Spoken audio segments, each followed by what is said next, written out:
গাছ থেকে বড়ই পারলাম, আরো পারলাম কাঁঠালের মুচি, হবে আজকে বড়ই ভর্তা, খাবো যত খুশি। Hello guys, welcome to my new blog. আর আজকে আমরা ব্লগে হচ্ছে বড়ই ভর্তা বানাবো। সো বড়ই ভর্তা বানানোর জন্য তো তাল লাগবে, বড়ই লাগবে, সেই জন্য আমরা সবার আগে বড়ই পেরে নিচ্ছি, কারণ বড়ই ছাড়া তো আর বড়ই ভর্তা হবে না। আর তেঁতুল পাড়ার জন্য একজনকে গাছে উঠিয়ে দিছি, তারপর ভিডিও করার শেষে তাকে গাছে রেখেই চলে এসেছি। এবার হচ্ছে কলা থোর পাড়ার পালা। সো আমরা কলা থোর এই যে দেখেন একটা পেয়ে গেলাম, সেটা পাড়া শুরু করলাম আর কি। আর বিশেষ করে আমাদের এই দিকের কলা বাগানে অনেক থোর থাকে, কিন্তু ওই দিন কেন জানি মানে থোরগুলা পাইতেছিলাম না। দেখেন কি খোঁজাখুঁজি করতেছি, বাগান পুরাটা খোঁজাখুঁজি করে পাইতেছিলাম না। সো অবশেষে পেয়ে গেলাম, আসলে খোঁজাখুঁজি করে 4-5টা পেয়ে গেলাম, আর এইগুলা দিয়ে ভর্তা হয়ে যাবে। সো আমাদের আর দরকার নাই, দেখেন এই যে অনেকগুলাই হয়ে গেছে। তারপর আমার বন্ধু লেংটি দিয়ে হস তোলা শুরু করে। এবার আমরা কাঁঠালের মুচি পাড়া শুরু করি, কারণ মুচিও দরকার হয় ভর্তাতে। সো ভাই ভর্তাতে অনেক কিছু লাগে, হাবি জাবি যা কিছু আছে। তারপর হচ্ছে আমাদের নিজস্ব ক্ষেত থেকে, ঠিক আছে, আমরা টমেটো সংগ্রহ করি, যে টমেটোতে কোনো ফর্মুলা নাই, ফরমালিন নেই, একবারে পিওর, ঠিক আছে। সবকিছু সংগ্রহ করে আমরা একটা জায়গায় যাই, সুন্দর করে বসে এখানে আমরা সবকিছু রেডি করা শুরু করি।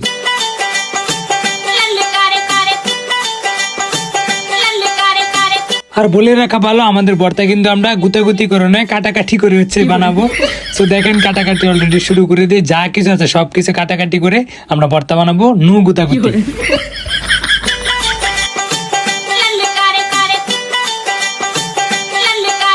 এবার আমরা আপনাদেরকে ভর্তার রেসিপি দেখাবো। যদি আপনারা অনেকে জানেন, আমরা টমেটো দিয়েছিলাম, তারপর হচ্ছে কলার থোর দিয়েছিলাম, তারপর হচ্ছে মুচি দিয়েছিলাম, যাতে ভর্তাটা অনেক অসাধু হয়, অনেক সুস্বাদু হয়। আর তেঁতুল দিয়েছিলাম, তেঁতুল গাছে যে একজনকে উঠিয়ে দিয়েছিলাম, মনে আছে মনে হয় আপনাদের। তারপরে আমরা দিয়েছিলাম একটা, মানে বড়ই তো অবভিয়াসলি লাগে, বড়ই তো দিতেই হবে, কারণ বড়ই ভর্তা এটা। তারপরে আমরা একটা পেঁয়াজ দিয়েছিলাম, তারপরে কাঁচামরিচ আর হচ্ছে হসপাতা, এই মিলিয়ে ভর্তা।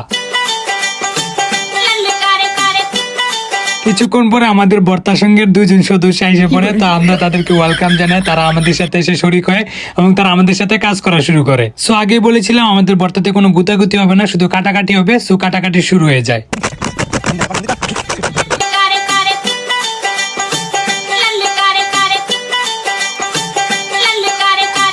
কাটাকাটির দৃশ্যটা আপনারা দূর থেকে দেখেন, একজন কাজ করে আর বাকিরা হচ্ছে গপ্প করে, একই ভর্তার সঙ্গ বলে।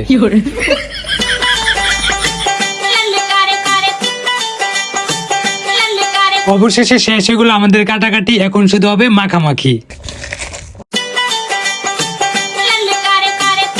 তারপর আমরা ভর্তা টেস্ট করে দেখি, ভর্তাতে মরিচ কম হয়, বাসা থেকে একটা নাগামরিচ নিয়ে আসি, নাগামরিচ কেটে কুটে দেই ভর্তাতে, যাতে সবাই হু হা করে।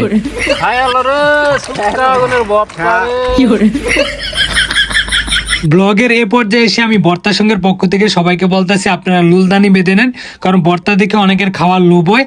এখন যদি আমাদের খাওয়া দেখে আপনাদের লুল পড়ে যায়, তাহলে আমাদের ভর্তার সঙ্গে কেউই দায়ী নয়।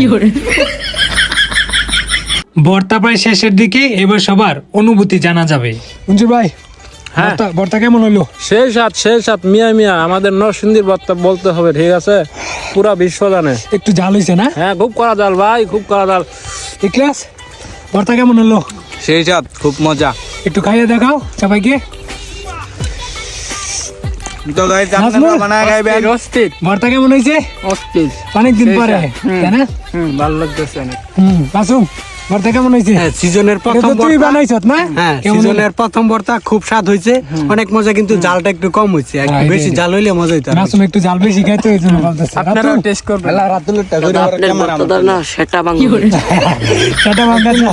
সবার রিভিউ নেওয়ার পরে এখন নাকি আমারও রিভিউ দিতে হবে, গোষ্ঠী মারছে। ভর্তাটা কেমন হয়েছে? ভর্তা এবারে সবকিছু ভালো, কিন্তু আমি একটু জাল কম খাইতো, তো আমার কাছে জালটা একটু বেশি লাগতেছে, যেহেতু কামরাঙ্গা মজা হয়েছে। ঠিক আছে, দেখান বাবুরে, রিভিউ দিতে দিতে হেতেরা ভর্তা শেষ করে ফেলছে।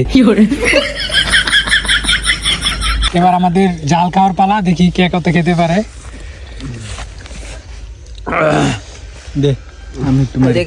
এবার ক্লাস, এটা আসলে সবাই খায় না, আমিই খাই না, ঠিক আছে, এটা অনেক জাল।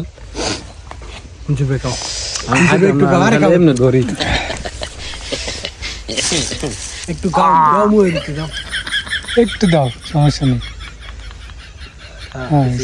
তো ব্লগটা কেমন লাগলো, এমন প্রতিদিন ব্লগ আসবে, সো পেজটা ফলো দিয়ে দেন। আর হচ্ছে আপনারা গ্রামীণ ভিডিও দেখতে চান কিনা আমাদের কমেন্টে জানান, আমরা প্রতিদিন এরকম ব্লগ দেবো, ঠিক আছে।